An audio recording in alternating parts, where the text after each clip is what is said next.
BJP এলে বাবরের নাম আগে মোছা হবে, বাবরের নাম আগে মোছা হবে। কোনো লোক চাপে পড়েনি, কোনো লোক চাপে পড়েনি। কলকাতা টিভি আর নিউজ 18 চাপে পড়েছে।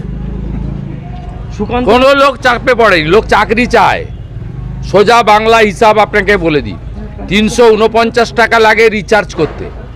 এই টাকাতে কিচ্ছু হয় না। লোক চাকরি চায়, লোক শিল্প চায়, লোক টাটাকে ফেরানো চায়, এমপ্লয়মেন্ট এক্সচেঞ্জ তুলে দিয়েছেন আবার চালু হোক চায়। আর উনার এসব ধাপ্পাবাজি লোক জানে। 2013 সালে যুবক যুবতীরা 17 লক্ষ ফর্ম ফিল আপ করেছিল। তাদের সেই 17 লক্ষ ফর্মকে উনি কেজি দরে বিক্রি করেছেন। উনি পারবেন তো এপ্রিল মাসে দিতে? উনি জানেন ভোট ঘোষণা হবে, দিতে হবে না। অনলাইন করেননি কেন? এসআইআর নাকি লাইনে দাঁড়ানোর জন্য আপনার লোকেরা তো নাম ভুল করেছে। আপনি নিয়োগ করেছেন বিএলওদের, ইলেকশন কমিশনের লোক তো তারা নয়। আপনি বিএলও পাঠিয়েছেন আপনার সরকারি কর্মচারীরা, তারা আমাদের নামের বানান ভুল, পদবীর বানান ভুল করেছে। তারপরে লোককে বাধ্য করিয়েছে লাইনে দাঁড়াতে, এসআইআর এর লাইনে। আর এখন আপনি পশ্চিমবাংলার লক্ষ লক্ষ যুবক যুবতীকে লাইনে দাঁড় করাচ্ছেন কেন? আপনি তো অনলাইন করে দিতে পারতেন। এখন তো সব অনলাইনে হয়। অতএব এসব জিনিস করে হবে না। মমতা ব্যানার্জির সরকার হচ্ছে মুসলিম লীগ 2। যারা মুসলিম লীগকে চান তারা জোড়া ফুলে ভোট দেবেন, যারা মুসলিম লীগকে হাঁটাতে চান তারা পদ্ম ফুলে ভোট দেবেন। বিজেপি এলে বাবরের নাম আগে মোছা হবে, বাবরের নাম আগে মোছা হবে।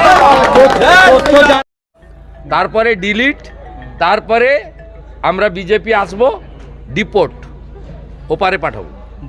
ভোটের আগে মুখ্যমন্ত্রীর প্রক্রিয়ার তথ্য যাচাইয়ের হিসেব দিয়ে ইঙ্গিত কমিশনের সময়ে কাজ শেষ না হলে দিল্লিতে সময় বাড়াতে বলবে সিইও দপ্তর। ফের কি পিছবে চূড়ান্ত ভোটার তালিকা প্রকাশ? আমি বলবো কি করে?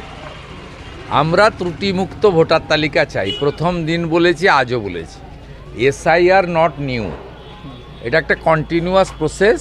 এর আগে 8 বার এসআইআর হয়েছে, এটা 9ম।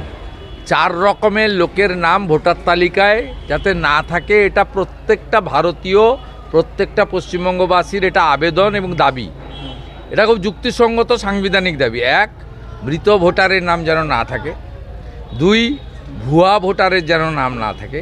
3, একজন ভোটারের নাম যেন 2 বা 3 জায়গায় না থাকে। 4 হচ্ছে অভারতীয়, অর্থাৎ বাংলাদেশের মুসলমানদের যেন নাম ভোটার লিস্টে না থাকে। এই 4 রকমের লোকের নাম ভোটার তালিকায় রাখা যাবে না। এটা তো অন্যায়ের কিছু নেই। যারা ভারতীয়, যারা তারা হিন্দু হতে পারে, মুসলিম হতে পারে, খ্রিস্টান হতে পারে, তাদের নাম থাকবে। কিন্তু যারা ভারতীয় নয়, বাংলাদেশ থেকে 2 প্রকারের মানুষ পশ্চিমবঙ্গে এসেছে। হিন্দুরা এসেছে ধর্ম বাঁচানোর জন্য, তারা অনুপ্রবেশকারী নয়, তারা শরণার্থী, তাদের নিজেদের ধর্ম রক্ষা করার জন্য। তারা ইসলাম গ্রহণ করেনি, তারা বাঁচার জন্য এখানে এসেছে, তারা শরণার্থী।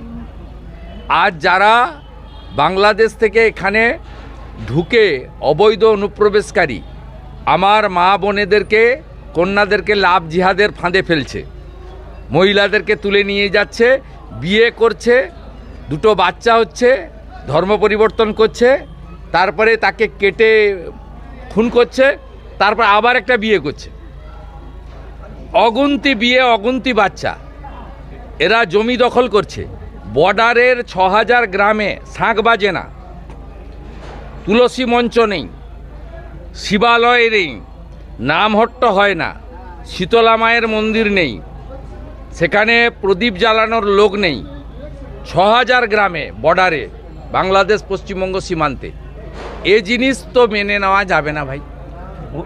এদের নাম রাখা যাবে না।